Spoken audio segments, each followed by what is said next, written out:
ચિરોડા ખાતે સેવાકીય પ્રવૃત્તિ ચાલતું ગ્રુપ એટલે કે પંખી પ્રેમી યુવા ગ્રુપ અને આજે માં કે નામ એક પેડ કાર્યક્રમનું આયોજન રાખવામાં આવ્યું હતું। આ કાર્યક્રમમાં વિકાસ અધિકારી, તાલુકા વિકાસ અધિકારી, જિલ્લા સદસ્ય, તલાટી મંત્રી, માજી સરપંચ સહિતનાઓની ઉપસ્થિતિમાં પ્રથમ તો વૃક્ષારોપણ કરવામાં આવ્યું હતું। બાદ પક્ષીઓ માટે પાણીની વ્યવસ્થા, માળા, પાણીના કુંડા, ચબૂતરા, વૃક્ષો વાવીને પર્યાવરણ બચાવવા માટેનો એક સંદેશો કાર્યક્રમના માધ્યમથી આપવામાં આવ્યો હતો।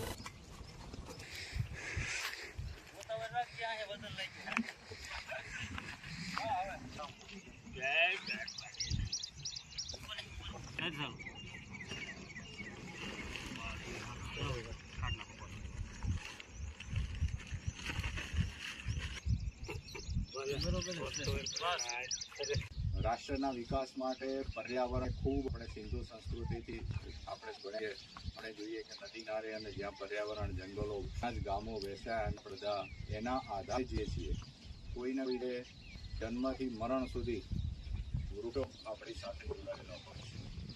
એટલે આપણી ફરજ છે સંસ્કૃતિની પણ આપણને એ ધરોહર છે કે આપણે વૃક્ષોનું જતન કરીએ, પર્યાવરણનું જતન કરીએ અને એના થકી આપણું